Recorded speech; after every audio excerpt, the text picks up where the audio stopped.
All right, what's going on YouTube? It's Drew, Lefty NDV10. I still got my setup from my last video, but I've been wanting to make this video for quite some time. And yeah, so anyways, my lighting, new lighting setup came in for my camera.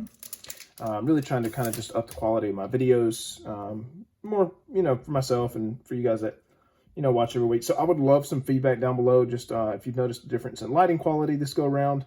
Yeah, just trying to add a little bit of production to my video now that things are kind of calming down with the girls.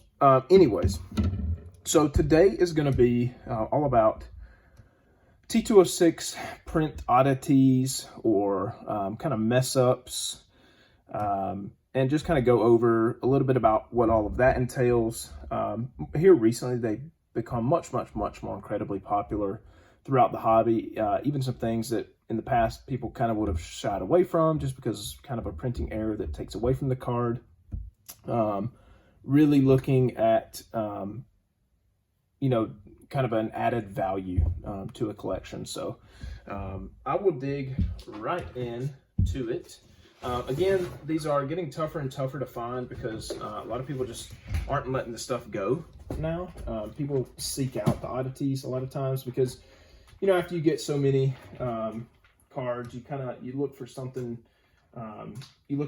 different, and print oddities are very tough, very challenging.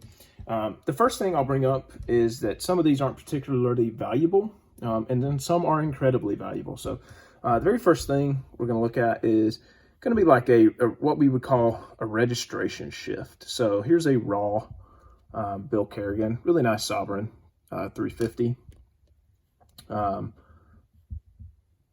Nice looking card. It's in my Bill Kerrigan binder. But anyway, so the registration refers to, not trying to sound like a dummy, but the way a card is focused.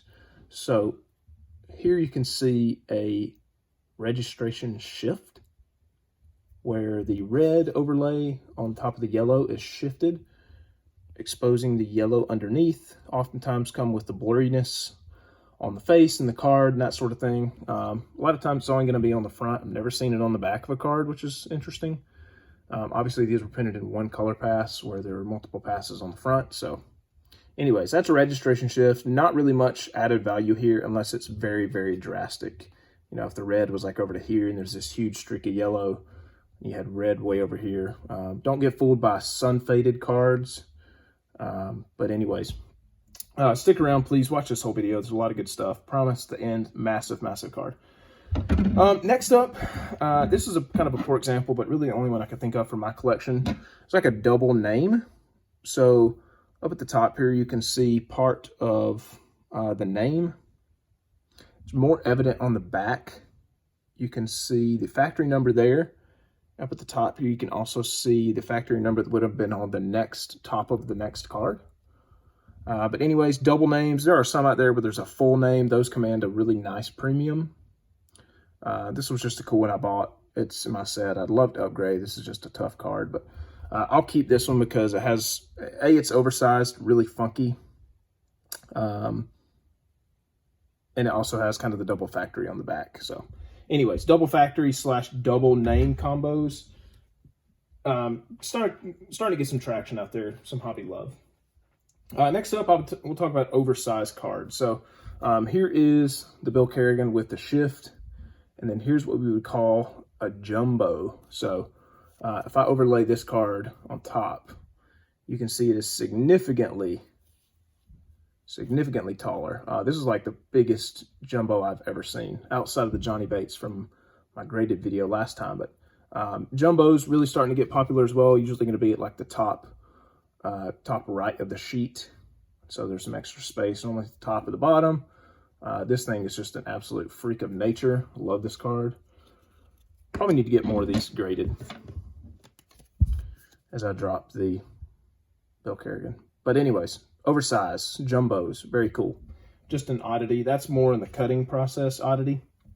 Next up, let's talk about these are what we would call wet sheet transfers. So oftentimes it's on the front of a card where the cards are printed in sheets. They obviously have wet ink. When they replace on top of each other, sometimes the ink transferred. So normally they sometimes happen on the front, so you'll get the back advertisement of another card on the front of a card. But this is a Gabby Street, and on the back it's very easy to see in person, but here's the darker spots for his collar, and then you can also see his hair up top. So there was a Gabby Street at one point in time. This sat on top of another one, created this image. Now this is not a ghost image. That's coming up later in the video. Much different. This is a true, what I would call a wet sheet transfer, not a ghost image. Very cool. Really nice looking card, by the way. So yeah, kind of cool. A little bit of extra, not a whole lot. Next up, this is only non-T206 in the video, but it's a Gabby Street. It's a blank back.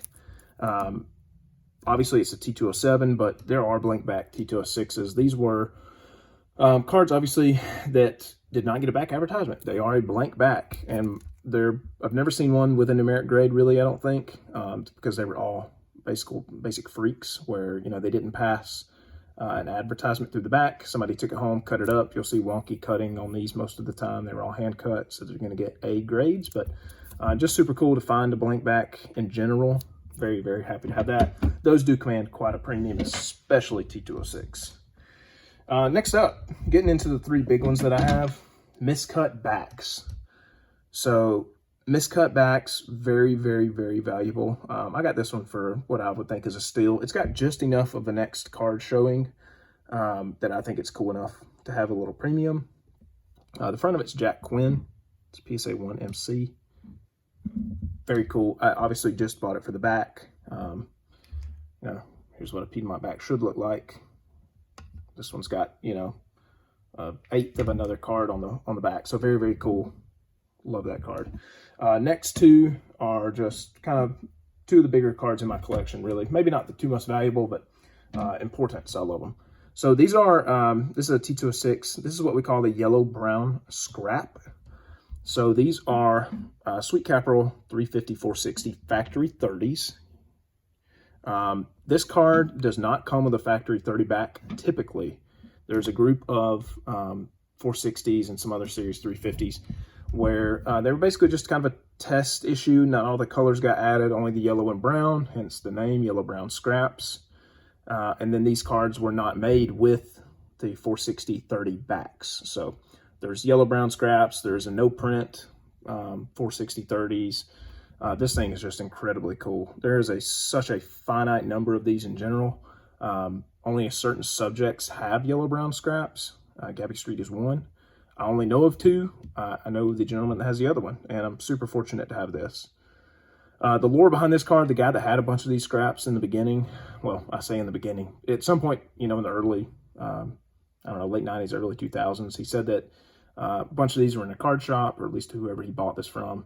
The card shop caught on fire, and this is actually what I thought coffee, I always joke coffee damage, is actually water damage from the fire. So, one of those card legends, you never know if it's true or not, but hey, we'll take it. That's incredibly rare. You won't see these on eBay much, if ever. Maybe like one a year of a subject. And then that brings us to the very last card.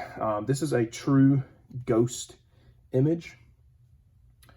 I bought this card raw on eBay, and the lighting is so bright. I love it, but it's not doing this card justice. I'll put this scan up from this card, but anyways, I bought this card on eBay raw. I noticed that it had a ghost image. Obviously, you can see Groom's face, and then there's a part of another card here on the left border, and that's actually Ambrose Putnam. Thanks, Max. I'll insert Max's image overlay here. So at some point in the printing process, there was like the pass for the outline. Now, I'm no print expert, but the way I understand it is these sheets kind of got overlapped, and a pass was run where basically a whole sheet, there are certain known, there are only Piedmont 350 backs that have this overlay, where they kind of all got shifted over to the right and kind of just boom, boom, boom, printed one after the other. Then they obviously went back and printed the card. But as you can see, there's a card here on the left, which I said is Ambrose Putnam. And then throughout this card is basically the outline edge of Bob Groom. So You can kind of see his face there.